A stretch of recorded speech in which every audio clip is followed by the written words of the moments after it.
A Era Napoleônica.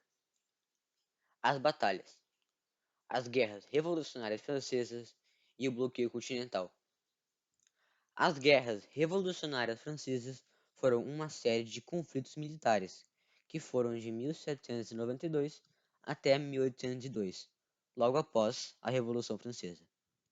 A guerra foi dividida em dois períodos: a primeira colisão, que foi de 1792 a 1797, e a segunda colisão, que foi de 1798 a 1802. A luta tornou dimensões globais, com ambições revolucionárias, e após uma década de guerras constantes e diplomacia agressiva, a França foi bem-sucedida em tomar e conquistar vários territórios novos, da Península Italiana até os Países Baixos, e o território da Louisiana, na América do Norte.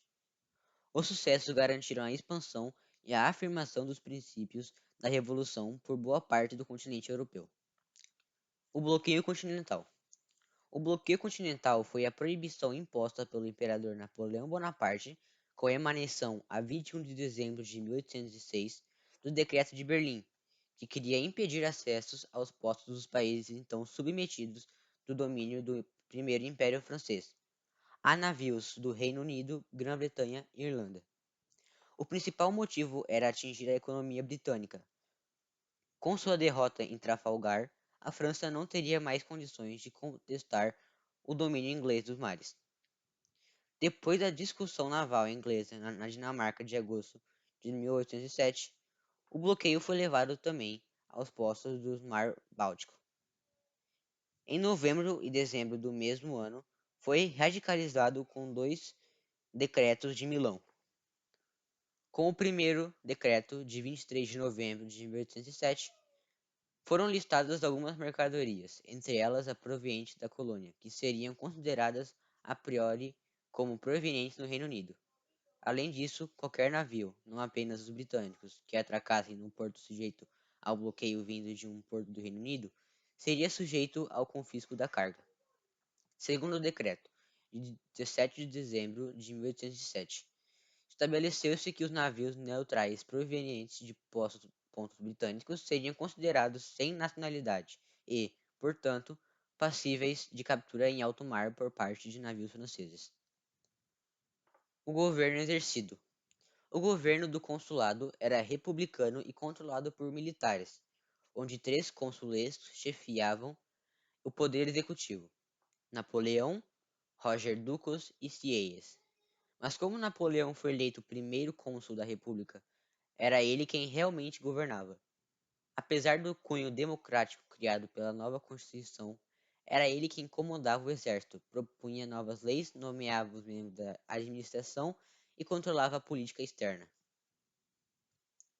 O governo dos 100 dias.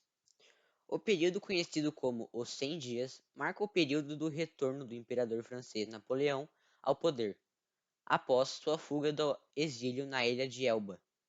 Ele chegou em Paris em 20 de março de 1815 e, determinados a removê-los do trono de uma vez por todas, diversas potências europeias, como Inglaterra, Rússia, Prússia e Áustria, formaram uma nova coalizão, a Sétima Coalizão, contra a França.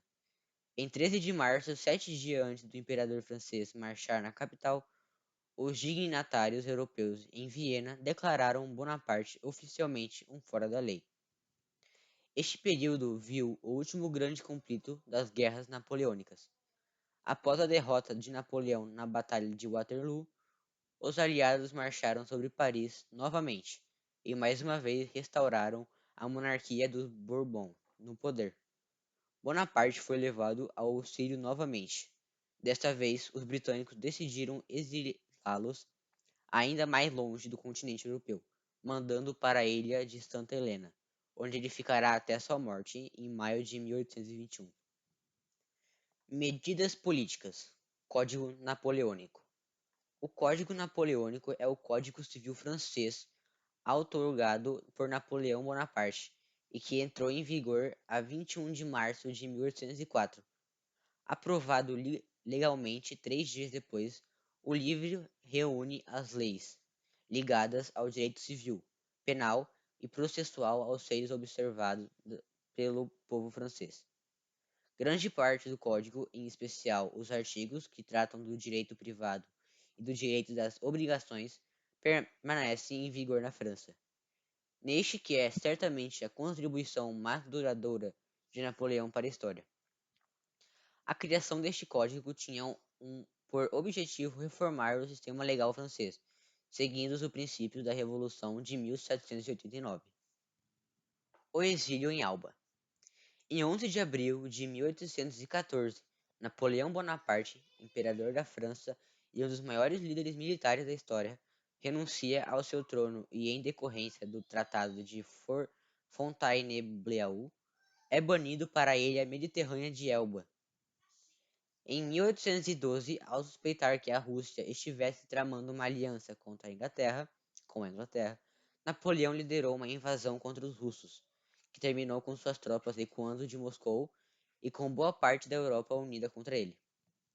Em 1814, com suas forças debilitadas, Napoleão desistiu e se ofereceu à renúncia para ser substituído por seu filho. Quando essa proposta foi rejeitada, ele abdicou seu trono e foi enviado a Elba. Em março de 1815, fugiu de seu auxílio na ilha e retornou a Paris, onde recuperou seus adeptos e reivindicou o título de imperador. Napoleão I, em um período conhecido como Governado dos 100 Dias, no entanto, em junho de 1815, foi derrotado na sangrenta Batalha de Waterloo. Por fim, seu fracasso marcou o término da dominação francesa na Europa. Napoleão renunciou novamente e foi exilado na remota ilha de Santa Helena. Obrigado por assistir até o final. Caio Vinícius Soares e Henrique Streit.